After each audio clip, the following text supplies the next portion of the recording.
Hello everyone, আপনারা সকলে কেমন আছেন? আশা করছি অনেক, অনেক ভালো আছেন।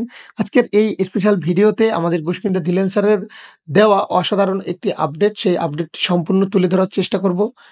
ফার্স্ট থেকে লাস্ট পর্যন্ত দেখার চেষ্টা করবেন। তো আর এক্সট্রা কথা নয়, চলে যাচ্ছি মূল ভিডিও। ফার্স্ট থেকে লাস্ট পর্যন্ত দেখার চেষ্টা করবেন। তো আর এক্সট্রা কথা নয়, চলে যাচ্ছি মূল ভিডিওতে। আজকে আমরা আলোচনা করব যে অন পেসিভ কেন অন পেসিভ কখনো ব্যর্থ হবে না।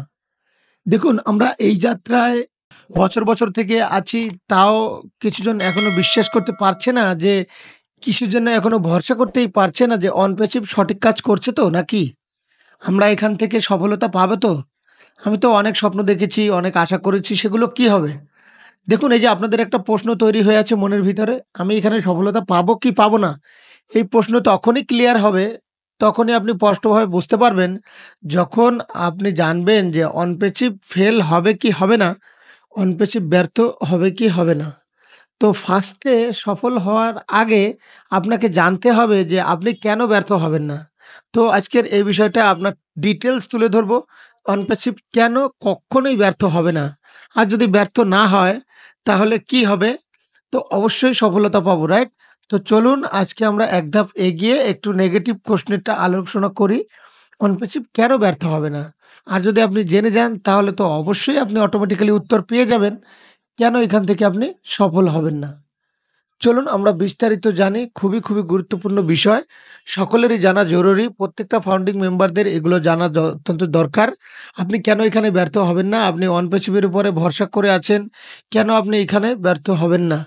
তো আমরা সেরকম কিছু বলছি না। সমস্ত কিছুই আমাদের ব্যাক অফিসে পোস্ট করা আছে এবং গোশমিন্দা ধিলেন স্যার এটিকে কয়েকটা পয়েন্ট আকারে তুলে ধরেছে এবং হেডলাইনে তিনি বলে দিয়েছেন যে, "নো অনপ্যাসিভ উইল নেভার ফেক।" আপনি কি জানেন যে অনপ্যাসিভ কেন কখনোই ফেল হবে না? তিনি কারণও উল্লেখ করে দিয়েছে। একটা না দুটো না, প্রায় অনেকগুলো কারণ সেখানে তুলে ধরেছেন। তার মধ্যে ফার্স্ট যে কারণ সেটি হলো আমরা যেটাকে ফলো করছি তার নিজের প্রতি ভরসা এবং নিজের দায়িত্বের জায়গা থেকে যে একটা রেসপন্সিবিলিটি, বিশ্বাস, সেটা রাখতে হবে। আমরা কাকে ফলো করছি? আমরা কিন্তু অবশ্যই স্যারকে ফলো করছি। আমরা কাকে ফলো করছি? অবশ্যই অনপ্যাসিভের সিইও মিস্টার অ্যাশমুভারি স্যারকে আমরা দেখছি। আর এটা তো স্পষ্ট, যারা আঙ্গুল ধরে চলবে, যাকে আপনি অনুসরণ করে চলবেন, সে যে রাস্তায় নিয়ে যাবে, সে যেদিকেই নিয়ে যাবে, আপনি কিন্তু সেদিকেই যাবেন, রাইট? তো আমরা অবশ্যই অ্যাশ স্যারকে ফলো করছি। আর আমরা জানি যে অ্যাশ স্যার কোন দিকে যাচ্ছে, অ্যাশ স্যারের টার্গেটটা কি।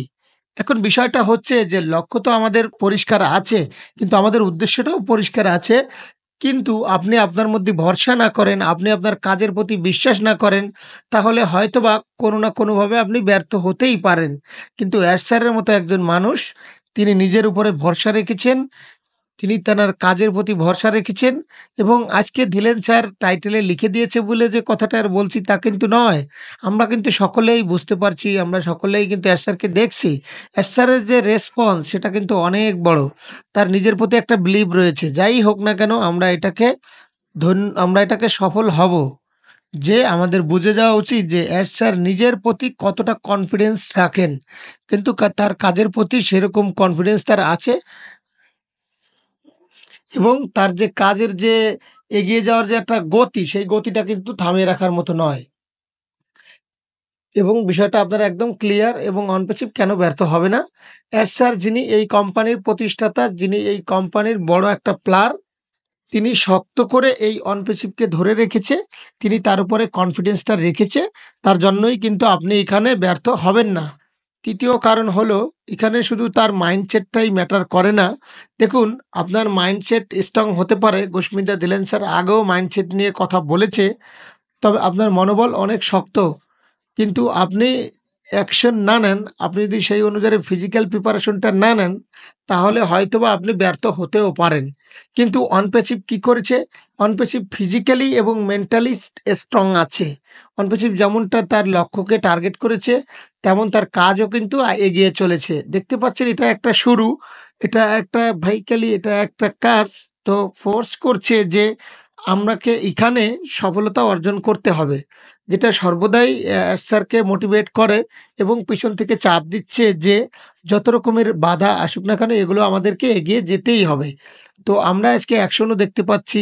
স্যার যেমন স্বপ্ন দেখেছেন, সেরকম কিন্তু কাজও করছেন। আর কাজ করার সময় বাধা আসছে, তবে সেই বাধাগুলোকে তিনি বাধা বলে মনে করছেন না, সেই চ্যালেঞ্জেসগুলোকে তিনি অপরচুনিটি হিসেবে গণ্য করছে। আর তাকে সর্বদাই মোটিভেট করে। প্রথমত আমাদের মনে হয় যে আমাদের মতো একটা পাওয়ার ১৪ লক্ষ ফাউন্ডার মেম্বারদের, এই ১৪ লক্ষ ফাউন্ডারদের একটা ভরসা, যে একটা সাপোর্ট এস স্যারকে কিন্তু সর্বদাই কিন্তু মোটিভেট করে থাকে, এবং সে ভিতর থেকে যে একটা চাপ সেটা কিন্তু অনুভব করেন।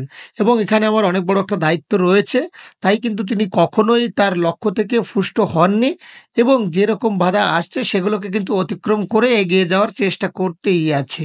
সর্বদাই কিন্তু আমরা সেগুলো দেখতে পাচ্ছি। আশা করছি বিষয়টা একদম আপনাদের ক্লিয়ার পানির মতো। এস স্যার মেন্টালিস্ট স্ট্রং নয়, মেন্টালি প্লাস ফিজিক্যালি ২ দিকেই এস স্যার ফিট আছে।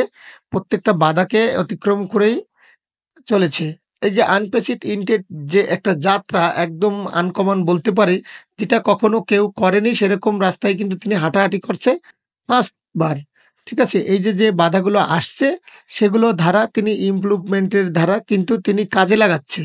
মানে তার অবশ্যই এক্সপেরিয়েন্স বাড়ছে, নিজের অভিজ্ঞতা বাড়ছে, এবং তার যে তথ্যগুলো আমরা পৌঁছে যাচ্ছি, রাইট? আরেকটি কারণ হচ্ছে যে সাহস এবং নম্রতা। ওপেনলি তিনি খোলাখুলি সমস্ত বিষয় আমাদের সাথে শেয়ার করেন, এবং সমস্ত বাধা বিপত্তির কথা আমাদের সাথে তুলে ধরেন।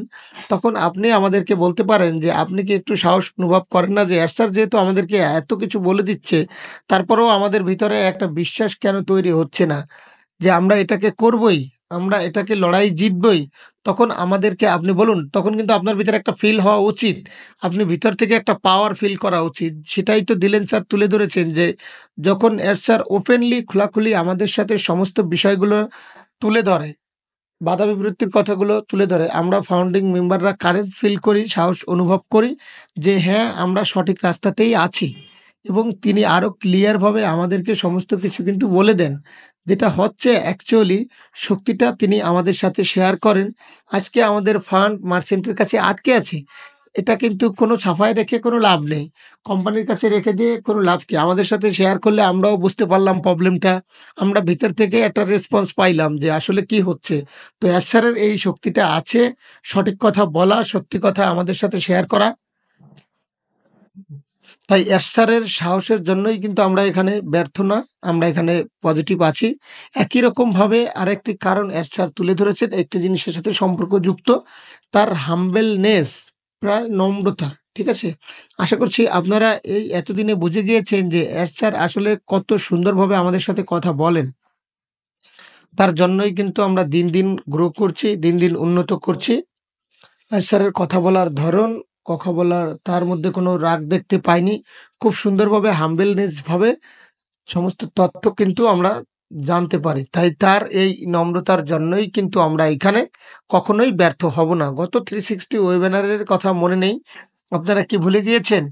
স্যার যে বারবার বলেছেন, যে প্রায় ৪ থেকে ৫ বার আমরা কথাটি শুনেছি, okay now I am in charge. এর মানেটা কি? মানে এর বারবার আপনাদেরকে বলেছি, বা আপনারা হয়তোবা বুঝতে পারছেন কিনা, ক্লিয়ারভাবে বলে দিয়েছেন যে আমি দায়িত্বশীল, এবং সমস্ত দায়িত্ব তার উপরে আছেন। তিনি একজন রেসপন্সিবল পারসন এই পৃথিবীর মধ্যে। তাই চিন্তা নেই, তার যে দায়িত্বগুলো আছে সেগুলো তিনি তিনার মতো করেই করছেন, তার গতিতেই তিনি এগিয়ে যাচ্ছেন, এরকম কিছুই বোঝাতে চেয়েছেন। তো ইনশাআল্লাহ আপনারা পজিটিভলি থাকেন। এখানে অনেক কিছুই হচ্ছে, অনেক কিছুই হতেছে। সেই বিশ্বাসটুকু রাখুন, ধৈর্যটুকু রাখুন। এর স্যার তো বলেছে যে আমি যেহেতু আপনাদেরকে পাওয়ার দিচ্ছি, সেই পাওয়ারটার পরে আপনারা ভিত্তি করে আপনারাও শক্তি বা সাহস নিয়ে এগিয়ে যান। তো আজকের ভিডিওটি এখান থেকেই বিদায় নিচ্ছি। এর স্যার গুসমিনটা দিলেন স্যারের অসাধারণ একটি আপডেট তার চ্যানেলে পোস্ট করেছে। আপনারা চাইলে তার চ্যানেল থেকে দেখে আসতে পারেন। তো ভালো থাকবেন, সুস্থ থাকবেন। আল্লাহ হাফেজ।